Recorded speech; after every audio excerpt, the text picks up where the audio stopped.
C'est la voix de Matt Baker. Il vient de trouver sa femme, Carrie, sans vie dans leur lit, avec une lettre tapée à côté d'elle. Mais il y a un problème. Carrie n'a pas écrit cette lettre. La note dit en substance « Je suis désolé ». Tout le monde est choqué. Matt et Carrie sont des piliers de leur communauté, un couple aimant avec 2 jeunes filles. Mais Matt n'est pas seulement un mari. C'est un pasteur baptiste respecté, une étoile montante de l'Église. Elle épousait un pasteur baptiste. Quoi de mieux? On ne pouvait pas trouver meilleur homme que Matt Baker. Après la mort de Carrie, Matt devient le symbole de la foi face à la tragédie, prenant la parole dans les chairs, apparaissant à la télévision et même en couverture de magazines. Il raconte au monde comment il a perdu l'amour de sa vie et comment Dieu l'a soutenu. Mais la mère de Carrie, Linda Dulin, n'est pas convaincue. Quelque chose dans l'histoire de Matt ne lui semble pas juste. Carrie lui avait confié qu'elle soupçonnait Matt d'avoir une liaison. Il n'y a aucune chance que j'ai pu faire du mal à ma femme. Comme dans tout mariage, il y a des hauts et des bas, des bons et des mauvais jours, mais je l'aimais, elle me manque et je n'ai pas fait de mal à ma femme. La mort de Carrie Baker serait peut-être restée un mystère sans une mère qui a refusé d'abandonner, motivée par la peur que ses petites filles vivent avec un meurtrier. Finalement, un indice est découvert. Un message secret écrit par Carrie elle-même, caché dans les pages de sa Bible, un message qui révélera la vérité et aidera Linda à venger sa fille avant qu'il ne soit trop tard. Le 7 avril 2006, Matt Baker rentre chez lui dans la petite banlieue texane de Hewitt. Il est plus de 23 heures un vendredi soir. Sa femme, Carrie, pourrait encore être éveillée à l'attendre, tandis que leurs 2 jeunes filles, Kenzie et Grace, dorment probablement déjà. Mais en se garant dans l'allée, ce père de 38 ans n'a aucune idée que les choses vont bientôt prendre une tournure troublante. Ce soir-là, Matt était sorti pour une course rapide, louer un film et faire le plein d'essence. Juste avant minuit, il entre et se dirige vers la chambre, mais trouve la porte verrouillée. Lorsqu'il parvient enfin à l'ouvrir, il est confronté à une vision glaçante. Carrie, sa femme, immobile et sans réaction. À Hewitt, tout le monde connaît le jeune couple. L'histoire d'amour de Matt et Carrie a tout d'un conte de fées. Étudiants à l'université, ils se sont rencontrés dans un camp d'été en 1994. Travaillant côte à côte, ils sont rapidement tombés amoureux et se sont mariés en seulement 3 mois. Ils se sont ensuite installés en périphérie de Waco pour élever leur famille, accueillant 3 filles, Kenzie, Cassidy et Grace. Matt, le pasteur baptiste local, est une figure respectée et familière dans cette communauté profondément religieuse. Carrie, après avoir obtenu une maîtrise en éducation, est une mère dévouée et une enseignante de 3e année appréciée.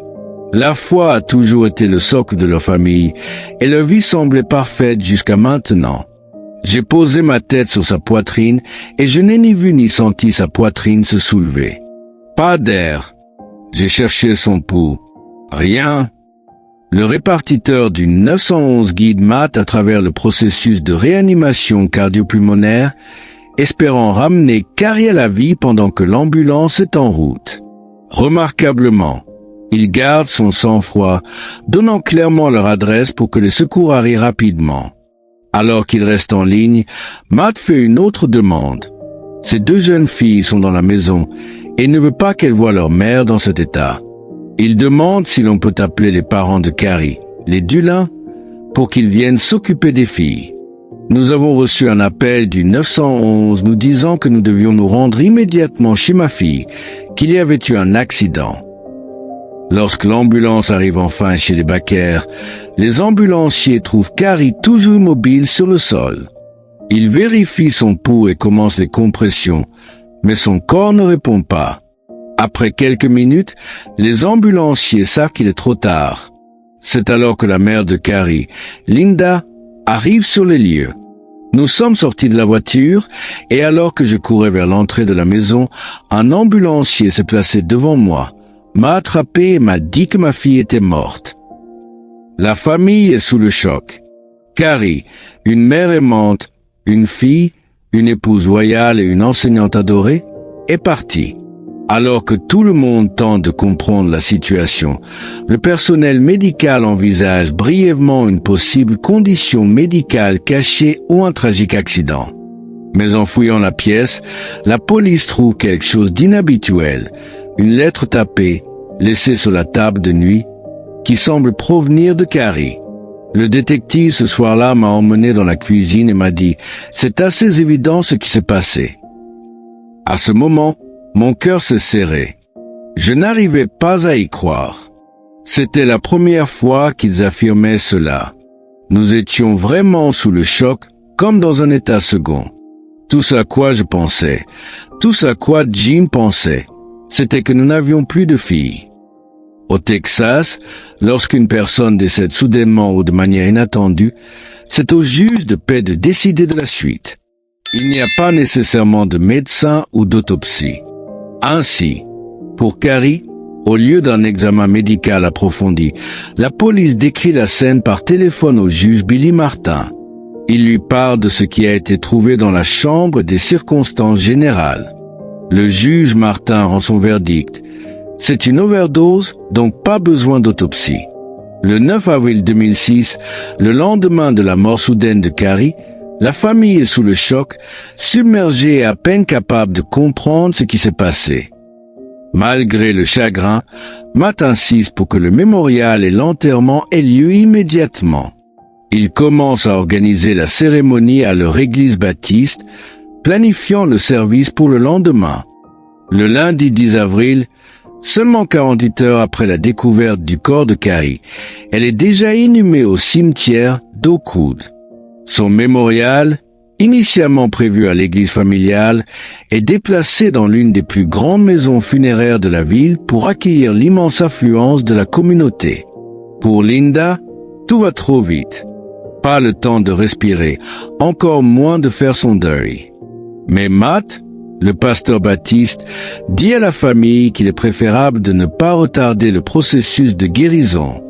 À la maison funéraire Oakcrest de Waco, Texas, à 15 heures, des centaines de personnes se rassemblent dans la tristesse. La famille de Carrie, ses enfants et toute la communauté se réunissent pour pleurer. J'ai mal pour elle. J'ai mal qu'elle ait souffert au point de faire ce choix. Nous essayons simplement de mettre un pied devant l'autre pour avancer. Même dans la plus grande maison funéraire de la ville, l'espace est bondé. Des chaises pliantes remplissent les allées. Amis et voisins se tiennent épaule contre épaule le long des murs du fond, débordant dans le hall et se penchant à travers les portes ouvertes. Pendant la cérémonie, Matt reste immobile au premier rang, la tête dans les mains, silencieux pendant chaque éloge et hommage. Puis, à la fin, le mari endeuillé se tient à la chaire avec ses filles à ses côtés, promettant à tous qu'il retournera à l'église baptiste Crossroads dans une semaine pour le dimanche de Pâques. Dieu ne m'a pas abandonné, dit-il. Il me donnera la force de continuer. Le dimanche 16 avril, moins d'une semaine après les funérailles et seulement 8 jours après la mort de Carrie, le pasteur Matt tient sa promesse et prononce le sermon de Pâques à l'église baptiste Crossroads. Il dit aux fidèles que, tout comme Jésus est ressuscité, Carrie est montée au ciel. Des pasteurs de tout le pays envoient des courriels et des lettres à la famille, et à Matt en particulier, louant sa foi inébranlable et son courage face à la tragédie.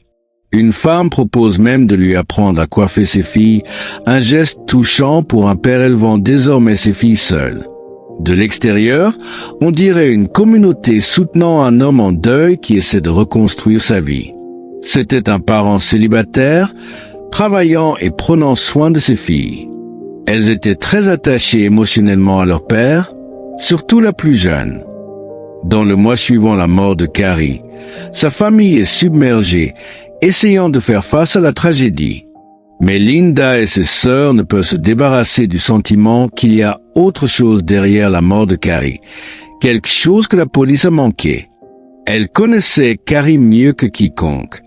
Elle était vibrante, aimante et pleine de vie, une mère dévouée qui adorait ses filles. L'idée qu'elle les aurait volontairement abandonnés est totalement contraire à son caractère. Linda et sa famille commencent à examiner les preuves elles-mêmes et réalisent qu'en dessous de la surface, il y a plusieurs petites incohérences. Chacune est mineure en soi, mais ensemble, elles suggèrent que quelque chose de plus sinistre pourrait s'être produit. Le premier signal d'alarme, seulement 10 photos ont été prises de la scène par les enquêteurs. Pour une mort soudaine et inexpliquée, c'est un nombre inhabituellement faible de photos. Il y a à peine des preuves dans les dossiers. Ensuite, tout dans la pièce semblait un peu trop parfaitement arrangé. Pris isolément, il est possible que la famille ait simplement tenu une maison ordonnée, mais en y regardant de plus près, la scène pourrait sembler avoir été mise en scène, comme si quelqu'un avait soigneusement placé des preuves pour qu'elle apparaisse comme une mort tragique. La lettre à côté du lit aurait dû susciter des soupçons immédiats. Elle était tapée, non manuscrite et non signée. En théorie, n'importe qui aurait pu l'écrire. Un autre détail inhabituel concerne les nombreuses fautes d'orthographe dans la lettre. Carrie était enseignante de 3e année, une femme instruite avec une maîtrise, connue pour son attention aux détails. La lettre tapée contenait des erreurs comme « tout » orthographié avec un seul « o » dans un mauvais contexte. Cela ne semblait pas correspondre à son caractère ou à son parcours. Malgré les nombreuses incohérences évidentes pour quiconque examine la scène de près, la police ne semble pas pressée de questionner la seule personne présente sur les lieux de la mort de Carrie. Matt est interrogé près de 2 mois après le décès de sa femme, et même alors, il ne s'agit que d'une discussion informelle, apparemment juste pour cocher une case, sans approfondir l'enquête sur la mort de Carrie. Matt reste calme, coopératif et cohérent dans son récit. Il parvient à rester rationnel, désireux d'aider les détectives avec toutes leurs questions. Matt passe même volontairement un test polygraphique et le réussit. Pour la police, il n'y a aucune raison de penser qu'il a quelque chose à voir avec la mort de Carrie. Je pense qu'il y a une présomption avec un homme de Dieu qu'il a un certain caractère et une certaine éthique, et nous y croyons. Matt Baker a bénéficié d'une grande latitude dans son histoire et n'a pas été interrogé. On place les pasteurs à un standard plus élevé. On ne pense jamais qu'ils pourraient faire quoi que ce soit. On ne veut même pas les suspecter. C'est presque un péché de suspecter son pasteur, n'est-ce pas? Selon les détectives, il n'y a simplement rien qui pointe vers lui ou vers qui que ce soit d'autre dans la mort de Carrie. L'affaire est classée. Après avoir parlé à Matt, la police peut s'en aller, confiante dans son évaluation initiale de la mort de Carrie. Mais malgré les conclusions de la police, Linda Dulin et toute sa famille continuent de chercher quoi que ce soit qui puisse révéler la vérité et expliquer ce qui est vraiment arrivé à Carrie. Début mai 2006, un indice apparaît dans un endroit improbable. En examinant la facture du forfait téléphonique familial qui inclut Linda, Matt et Carrie, Linda s'arrête net. Dans les jours suivant la mort de Carrie, son téléphone a été utilisé des centaines de fois, appelant même le numéro de Matt à plusieurs reprises. Si sa fille est morte, qui pouvait bien utiliser son téléphone? Matt explique qu'il a donné à un membre de l'église qui en avait besoin après un divorce difficile. Être un pasteur généreux est une chose, mais donner le téléphone de sa femme décédée si peu de temps après sa mort semble très étrange. Et quelque chose dans son ton semble répéter. Pour Linda, il y a un changement, pas seulement dans son histoire, mais en lui. Les filles de Matt, Grace, 5 ans, et Kenzie, 9 ans, qui vivent avec leur père depuis la mort de leur mère, remarquent également quelque chose d'étrange. Toutes les photos de Carrie ont été retirées de la maison familiale. Au fil des semaines, Linda et son mari se retrouvent de plus en plus exclus de la vie de leur petite fille. Moins de visites, des appels plus courts et de nombreuses excuses de Matt concernant leurs horaires chargés et leur routine mouvementée. On dirait que Matt efface Carrie de leur vie de manière subtile mais significative. Tout à coup, tout le choc que je ressentais, toute cette torpeur, c'était comme si tout s'était dissipé. Et j'ai pensé, d'accord, Linda, nous allons découvrir ce qui se passe. Et après ça, nous sommes entrés en mode combat. Avant de continuer, nous tenons à remercier le sponsor de cette vidéo, Delete-me. Le soutien de partenaires comme Delete-me nous aide à vous apporter plus d'histoires comme celle présentée ici sur Unseen. Beaucoup des cas couverts sur cette chaîne mettent en lumière le côté sombre d'avoir une empreinte numérique, comme le harcèlement ou le stalking, et soulignent l'importance de la sécurité et de la confidentialité en ligne. En coulisses, les courtiers en données collectent et vendent discrètement des données personnelles, comme les adresses et les photos, les rendant accessibles à presque n'importe qui. C'est pourquoi nous recommandons Delete-me, le service numéro 1 de suppression de données personnelles. Leur service d'abonnement est conçu pour vous protéger. Après vous être inscrit, leur équipe d'experts scanne le web à la recherche de vos informations sur des centaines de sites, les supprime et surveille en continu les nouvelles menaces, vous envoyant des rapports réguliers sur la confidentialité, indiquant où les informations ont été trouvées et ce qui a été supprimé.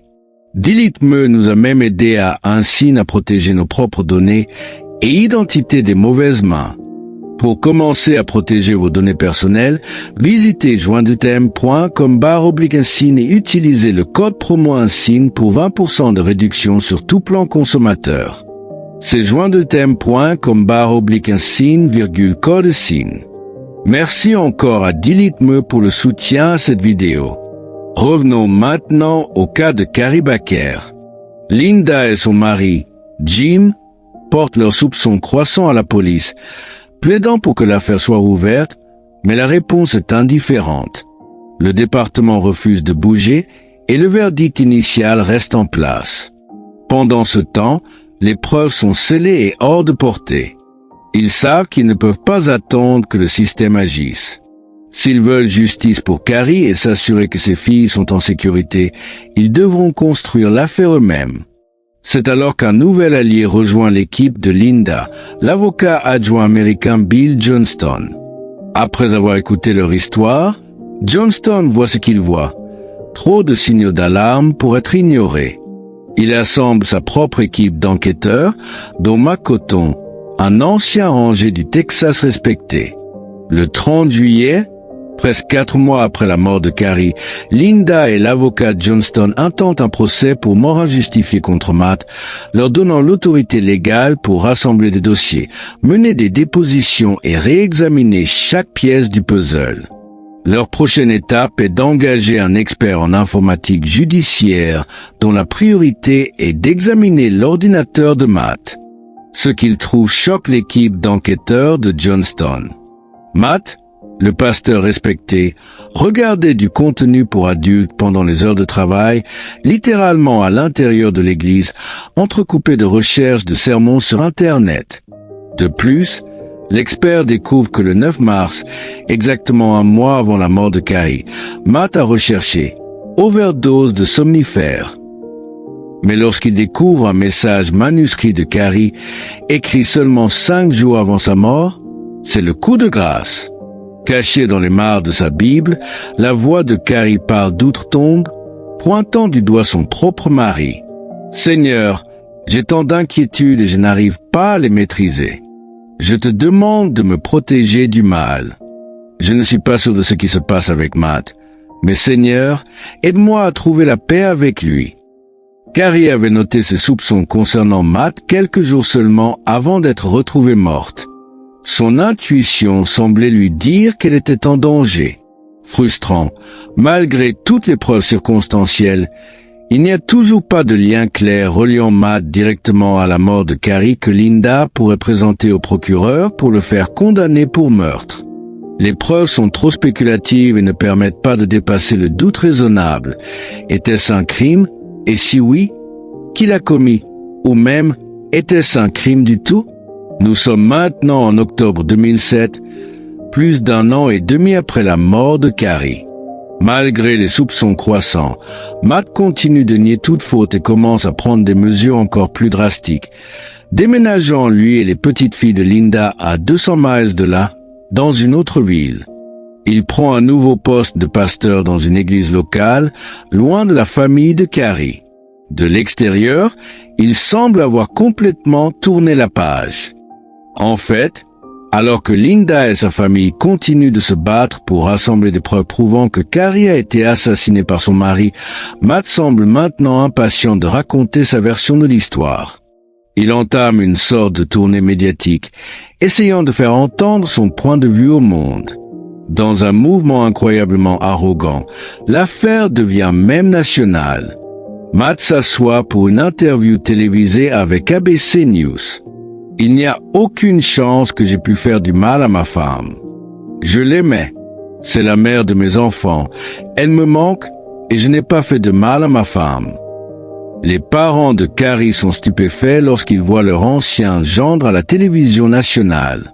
Pour eux, non seulement il a le culot de continuer à nier ce qui s'est passé, mais il n'hésite pas non plus à inclure ces jeunes filles, les petites filles de Linda, dans sa tournée de publicité, utilisant leur image et celle de pasteur pour susciter de la sympathie.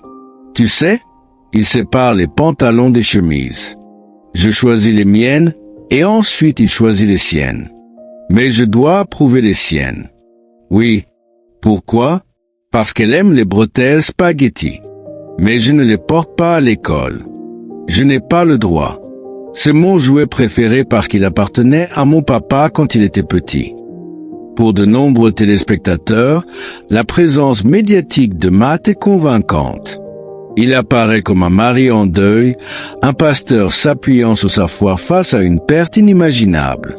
Mais pour la famille de Carrie, chaque interview publique semble être un autre revers. Alors qu'il lutte pour être entendu, Matt contrôle le récit, utilisant une autre tragédie familiale indicible pour susciter de la sympathie, la mort de leur deuxième fille, Cassidy, à seulement 14 mois. En 1999, 7 ans avant le décès de Carrie, Cassidy, diagnostiquée avec une tumeur au cerveau, a perdu son combat. Carrie était dévastée par cette perte terrible, mais a décidé d'honorer sa petite fille en prenant soin de sa famille survivante, y compris Matt. Elle devait rester forte et a consulté un conseiller en deuil pour naviguer dans cette période dévastatrice. Mais selon Matt, cette perte écrasante est exactement la raison pour laquelle Carrie était si déprimée. Après le décès de Cassidy, elle ne pouvait pas dormir. Elle a commencé à prendre des somnifères. Elle souffrait. Cassidy la consumait. La perte de Cassidy consumait ses pensées. L'opinion publique reste divisée. Certains croient son histoire, convaincus de son innocence, mais la famille de Carrie ne faiblit jamais. Ils sont certains que Matt est impliqué dans la mort de Carrie et leurs craintes vont plus loin. Linda s'inquiète que ces deux jeunes petites filles vivent avec un meurtrier. Matt était un homme dangereux. Il devait être arrêté avant de faire du mal à quelqu'un d'autre. Je suis en colère et tout ce qu'il fait, c'est nous rendre plus déterminés à découvrir la vérité. Nous n'allions pas arrêter et nous n'allions pas rester les bras croisés jusqu'à ce que quelqu'un nous écoute. À ce stade de l'enquête, Linda et son équipe ont besoin de quelque chose de solide, quelqu'un qui puisse relier toute l'affaire. Quelqu'un qui connaît l'histoire complète de ce qui est vraiment arrivé à Carrie. Et cette personne est précisément celle à qui Matt avait donné le vieux téléphone de Carrie quelques jours après sa mort. Une jeune femme nommée Vanessa Bull. Nouvellement célibataire, cette fidèle de 23 ans avait récemment commencé à fréquenter l'église baptiste Crossroad où Matt était pasteur. Quelques semaines après la mort de Carrie, Vanessa a été vue à la fête d'anniversaire des 10 ans de la fille de Matt. Des amis ont également rapporté les avoir vus ensemble souvent, paraissant inhabituellement affectueux. Et lorsque Linda avait examiné les relevés téléphoniques de la famille en mai 2006, les journaux d'appel étaient accablants. Matt et Vanessa avaient été en contact étroit avant et après la mort de Carrie, Vanessa utilisant l'ancien téléphone de Carrie. Matt et Vanessa avaient toujours insisté sur le fait que leur relation n'était qu'une amitié. Matt, en tant que pasteur, conseillant Vanessa à travers son divorce. Mais avec autant de contacts et une connexion émotionnelle si rapide, cela soulève de sérieuses questions. Que s'était-il vraiment passé entre eux avant la mort de Carrie? Vanessa pourrait-elle détenir la clé de toute l'affaire et se présentera-t-elle pour aider à rendre justice à Matt? Nous ne savions pas si elle pouvait même être impliquée. En janvier 2010, 4 ans après le meurtre de Carrie, Vanessa est assignée à comparaître. Elle est légalement forcée de témoigner au procès sur ce qu'elle sait de Matt Baker. Et parce que les procureurs pensent qu'elle sait quelque chose de crucial, ils lui offrent un accord, dire la vérité, et elle ne sera accusée de rien. Quand ils ont fait venir Vanessa Bull devant le grand jury, c'était un peu un dernier recours. Alors nous nous sommes dit, d'accord, voyons ce qui se passe. La salle d'audience est bondée. Linda et sa famille sont assises sur un banc en bois, prêtes à se battre pour la justice. Lorsque Vanessa entre dans la salle, tous les regards sont tournés vers elle alors qu'elle prend place à la barre, devant toute la famille de Carrie et Matt lui-même. Quand elle commence à parler, la salle est silencieuse. Tout le monde est suspendu à chaque mot alors qu'elle décrit exactement ce qui s'est passé. Et le vrai visage de Matt Baker est enfin révélé. Il était et est toujours un menteur manipulateur qui m'a prise dans mon état de vulnérabilité et m'a fait croire tout ce qu'il disait. Matt, qui au début conseillait Vanessa à propos de son divorce récent, a rapidement changé de comportement, passant de pasteur attentionné à prédateur. Il a commencé à me poser des questions sur mon divorce et à me dire « Celui qui te trouvera sera un homme chanceux ». Devant toute la salle d'audience, Vanessa révèle enfin ce que Matt avait toujours nié. En mars 2006, juste un mois avant la mort de Carrie, elle et Matt avaient une liaison. Il est passé et souriait. Il a dit « Oh, ne sors pas avec d'autres gars, sors juste avec ton pasteur. » Et il a souri. A-t-il dit autre chose après cela? Il a dit « Vraiment, tu sortirais avec ton pasteur ?» Et il l'a fait. Il a demandé s'il pouvait prendre mes mains pour prier. Ensuite, il a commencé à m'embrasser. Puis il m'a pris la main et m'a conduit dans la chambre. J'étais extrêmement pleine de remords. Je n'arrivais pas à croire ce qui venait de se passer. Il a commencé à dire « C'est bon, ne te sens pas mal, demande juste à Dieu de te pardonner. » Et il a dit « En réalité, je ne pense pas que Dieu croit que quelqu'un puisse être avec une seule personne toute sa vie. » Puis Vanessa lâche une autre bombe. Elle dit qu'elle sait ce qui est vraiment arrivé à Carrie Baker. Sous serment, elle témoigne que Matt avait ouvertement planifié sa mort. Il a dit qu'elle prenait des somnifères tous les soirs. Alors peut-être qu'il pourrait faire en sorte que ça ressemble à une overdose de somnifères. Il a mentionné qu'il laisserait une note. Il a dit qu'il la taperait. Et j'ai dit, ça ne marchera jamais. Tu vas te faire prendre. Et il a dit, oh non, elle tape tout. Il a dit que personne ne le remettrait en question à cause de sa dépression. Elle a juste demandé à Matt, pourquoi essaies-tu de la tuer? Pourquoi ne pas simplement divorcer? Et il lui a répondu qu'il ne pourrait plus jamais prêcher. Je suppose que dans son esprit, le divorce était pire que de commettre un meurtre. À quel moment a-t-il commencé à parler de planifier son meurtre? C'était peu de temps après. Je dirais mi-mars. Il a commencé à parler des choses qu'il pourrait faire. Il a dit qu'elle prenait des somnifères tous les soirs, alors peut-être qu'il pourrait faire en sorte que ça ressemble à une overdose. Et puis il m'a dit, je vais te dire ce qui s'est passé cette nuit-là. Puis il a dit, je ne veux plus jamais en parler. Une seule fois, il avait pris de gros cachets pour chevaux. Il a dit qu'il les avait vidés et y avait mis de l'ambien écrasé. Il a dit qu'il l'avait menottée au lit, avait commencé à l'embrasser, à la toucher partout jusqu'à ce qu'elle s'endorme. Puis il a dit qu'il avait pris un oreiller et l'avait mis sur son visage. Qu'a-t-il dit ensuite? Il a dit qu'il pensait qu'elle était morte et elle a juste pris une grande inspiration. Et il a dit « Oh ». Et puis il a remis l'oreiller sur son visage. Sauf qu'il l'a fait avec sa main pour être sûr de l'étouffer. Il a dit qu'il avait tout arrangé, verrouillé la porte et était parti. Donc, Vous saviez que ce vendredi 7 avril 2006 était le jour où il allait réessayer. Je savais qu'il allait essayer à ce moment-là. Oui, en vérité, qui me croirait? Il était pasteur, alors je me sentais coincé. Ce que j'ai vu dans le témoignage de Vanessa, c'était un homme bien plus maléfique que je ne le croyais. La salle d'audience est stupéfaite. La vérité éclate enfin, et elle est dévastatrice. Carrie a été trahie par l'homme qu'elle aimait et en qui elle avait le plus confiance. Mais malgré le chagrin, le témoignage de Vanessa s'aligne avec les preuves que Linda et sa famille ont collectées sans relâche pendant des années. Et Vanessa n'est pas la seule à briser le silence et à exposer l'homme qui est vraiment Matt. Des dizaines d'autres femmes se manifestent également.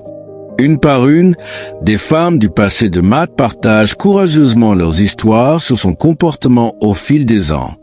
Nous sommes retournés dans la salle de loisirs pour les jeunes. Il a essayé de m'embrasser. Je lui ai dit non. Il a dit qu'il savait que je le voulais.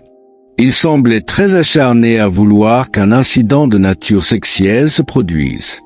Je ne veux pas faire ça. Je me souviens d'avoir dû utiliser toute ma force pour le repousser et l'empêcher de retirer mes vêtements. Je me suis retourné à un moment donné, et il était derrière moi et a commencé à essayer de m'embrasser. Au total, 12 femmes différentes se présentent, leurs témoignages se succédant pour corroborer la version de Vanessa sur Matt Baker. Le pasteur a toujours été un prédateur dangereux qui pensait être intouchable et s'en sortirait sans conséquences. Mais aujourd'hui, il est forcé de faire face aux conséquences de ses actes.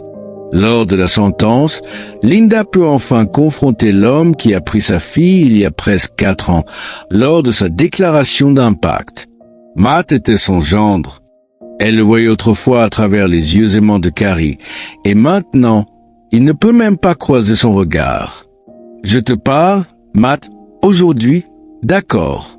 Tu ne m'as pas regardé depuis presque 4 ans. Peux-tu me regarder aujourd'hui? Tu as assassiné la mère de tes enfants. Mais les victimes les plus tragiques, Matt, ce sont Kenzie et Grace, ces adorables bébés. Kenzie et Grace ont été plongés dans une situation chaotique après la mort de leur mère. Mais heureusement, Linda et Jim ont obtenu la garde complète et offrent maintenant un foyer aimant et soutenant pour que les 2 filles grandissent. Grace a 12 ans, elle aime les arts, elle est dans un groupe et elle joue du piano. Kenzie aura 17 ans la semaine prochaine, elle est très excitée à l'idée d'aller à l'université. Elle est hilarante à côtoyer. Tout ce que nous voulons maintenant, c'est que les filles soient des adolescentes, et nous ne voulons jamais qu'elles sentent qu'elles doivent choisir qui aimer. Je vis avec 3 femmes, et l'autre soir, elles riaient et gloussaient toutes, passant un moment formidable. C'était une symphonie. Je vois Carrie, je la vois tous les jours dans ses filles. Elle serait ravie de ce que nous vivons. C'était une mère incroyable, et elle se battrait pour chacun de nous. Et je veux juste que tout le monde connaisse la vérité. L'héritage de Carrie vit à travers ses filles. Et Linda peut encore voir Carrie en elle, sa lumière brillant à travers elle, et bien qu'elle soit partie, elle ne sera jamais oubliée. Le 21 janvier 2010, Matt Baker est condamné à 65 ans de prison. Il ne pourra plus faire de mal à d'autres femmes ni ternir la réputation de Carrie. Sans la persévérance de sa famille, Matt aurait probablement échappé au meurtre. Mais Carrie, grâce à ses proches, a obtenu justice après tout. En fin de compte, c'est leur persévérance et la véritable force d'une famille qui ont fait éclater la vérité.